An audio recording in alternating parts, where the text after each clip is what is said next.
નમસ્કાર મિત્રો, વિડીયોમાં તમારું સ્વાગત છે। તો મિત્રો, અત્યારે હાલની ખૂબ જ મોટી અને દુઃખદ ખબર સામે આવી રહી છે। મિત્રો, તમને જણાવી દઈએ કે વધુ એક ખેડૂતોનો આપઘાત। જી હા મિત્રો, અત્યારે હાલની ખૂબ જ મોટી અને દુઃખદ ખબર સામે મળી રહી છે। ત્યારે મિત્રો, તમને જણાવી દઈએ કે કમોસમી વરસાદને કારણે ખેતી પાકોને ભારે નુકસાન થયું છે, જેના લીધે ખેડૂતો આર્થિક દબાણમાં છે।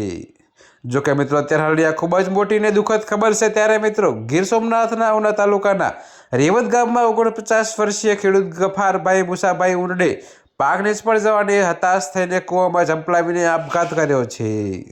જી હા મિત્રો, તો તમને વધુમાં એ પણ જણાવી દઈએ કે તેમણે 10 વીઘા જમીનમાં થયેલા નુકસાન અને કેસીસી બેંક લોનના ભરણને કારણે આ પગલું ભર્યું હતું। જોકે મિત્રો, મૃતક ખેડૂતને 1 દીકરી અને 3 દીકરીઓ છે। જોકે મિત્રો, જેમના લગ્ન અને લોનની ચિંતા તેમને સતાવી રહી હતી।